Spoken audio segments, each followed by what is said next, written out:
Devaya, Om Namo Bhagavate Vasudevaya, Om Namo Bhagavate Vasudevaya, Narayanam Namaskritya Naram Chaiva Narottamam, Devim Saraswati Vyasam Tato Jaya Mudirayet, Srinvatam Sukatha Krishna Punya Savana Kirtana, Hidayantha Hisoi Abhadrani, Vidunoti Suhissatam, Nashtiprayeshu Abhadreshu Nitram Bhagavata Sevaya, Bhagavati Uttama Shloke Bhaktir Bhavati Nashtiki. I'm reading from Canto 4, Chapter 3 and Text 9. Tasmin bhaginyo mam bhartrabi swakair dhurvam gamishyanti suhadidikshava aham cha tasmin bhavata bhikamaye sahopanitam paribraham ahirtum. Synonyms: tasmin, in that sacrifice, bhaginya, sisters, mam, my, bhartrabhi, with their husbands, sokai, their own, dhruvam, surely, gamishyanti, will go, suhat didikshava, desiring to meet the relatives, aham, I, cha, and tasmin, in that assembly, bhavata, with you, Lord Shiva, abhikarmaye, I desire, saha, with, upanitam, given, paribraham, ornaments of decoration, arhitum, to accept. Translation by Srila Prabhupada ki jai. I think that all my sisters must have gone to this great sacrificial ceremony with their husbands just to see their relatives. I also desire to decorate myself with the ornaments given to me by my father and go there with you to participate in that assembly. Purport by Srila Prabhupada ki jai.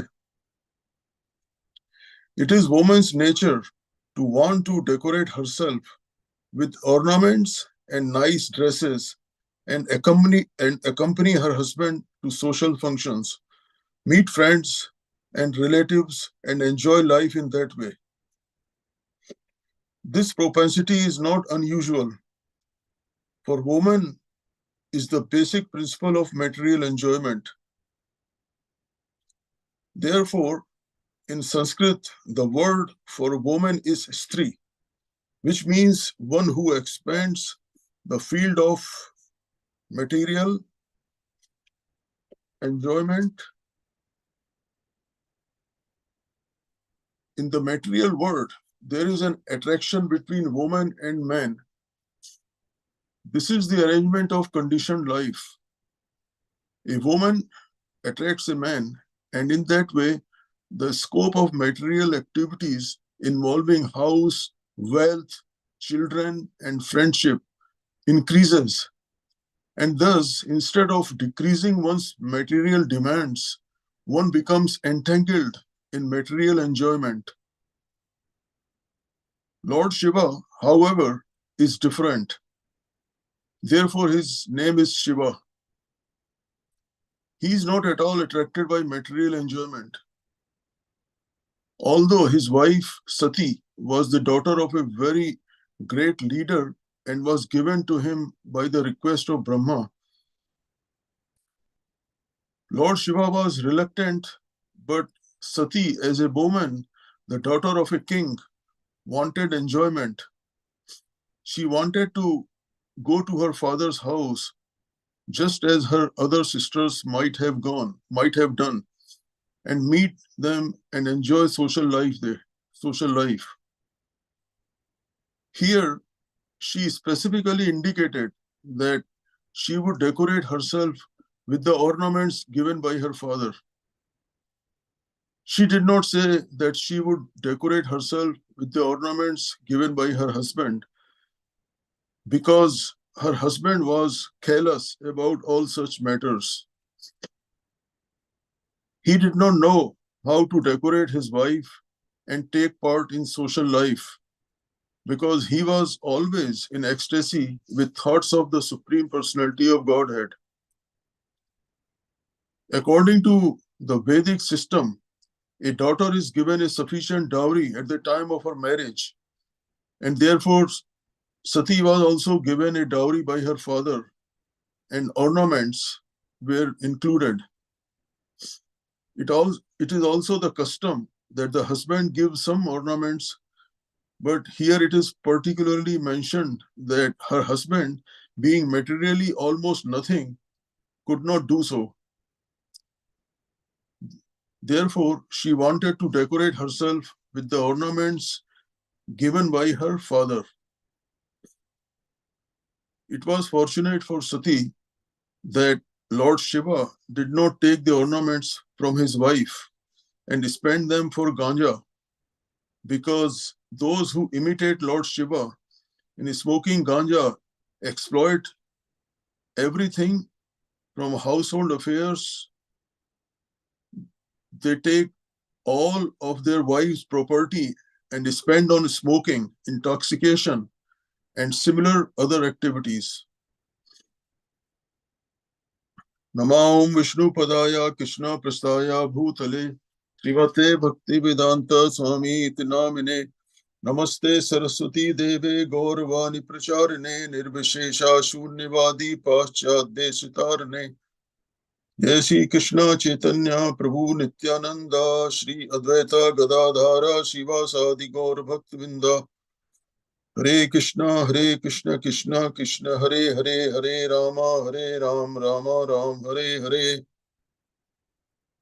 So I seek blessing from all the assembled devotees, and thank you very much for giving me the opportunity to read this Bhagavad verse to purify myself.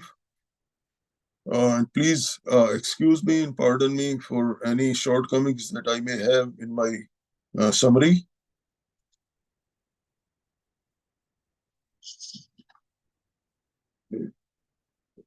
So as we have seen in this text and the previous text 8, that Sati desires, and rather has a strong desire, to go to the yagna, sacrificial ceremony conducted by her father Daksha.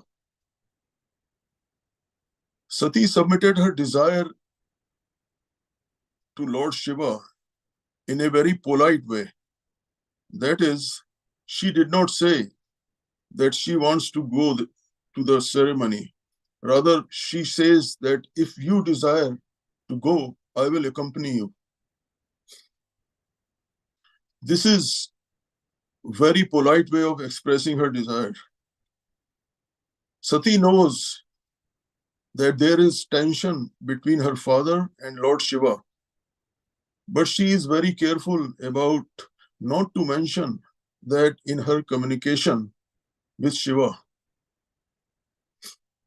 Here we see a social dimension present in ancient Vedic culture. People were interested in getting together and social interactions. But at the center was a spiritual dimension like yagna ceremonies. However, nowadays people are doing social gatherings, but everything is on a material dimension and sense enjoyment.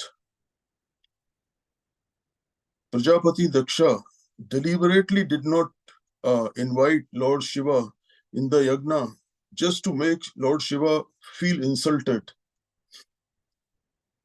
Sati mentioned that she will wear the ornaments given to her by her father Daksha. In Vedic times, the dowry system was existent, where the bride's father would give jewelry, money, clothes, and other paraphernalia to the daughter during marriage, just so that the married couple can start their married life comfortably. Daksha was very much puffed up due to his position, as mentioned previously in text 2, which says, when Lord Brahma appointed Daksha, the chief of all the Prajapatis, the progenitors of population, Daksha became very puffed up. Daksha obviously was under the strong influence of material mode of passion. He did not have the understanding of self-realization. In text 21, further down we will see that Lord Shiva describes people like Daksha in this way. And that text says, one who is conducted by false ego and thus always distressed, both mentally and sensually, cannot tolerate the opulence of self-realized person.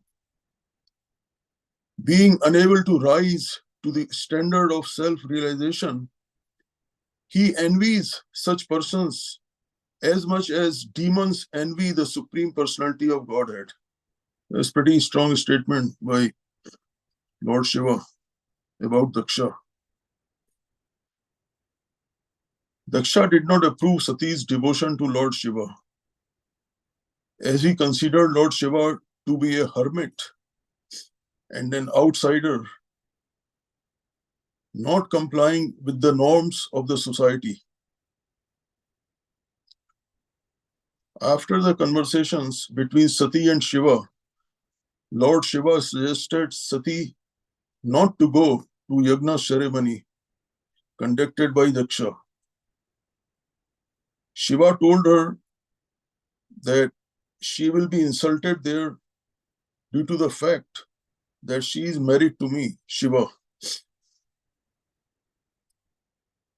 Despite Lord Shiva's warnings about the consequences of attending the yagna, we will see later, that, despite Shiva's warning about the consequences of attending the yagna, Sati chose to go. Upon reaching the yagna, Sati was met with disrespect and humiliation from Daksha. He insulted Lord Shiva and questioned Sati's devotion to Shiva. Unable to bear the dishonor of her beloved husband, Sati invoked her yogic powers and immolated herself in the sacred fire of the yagna.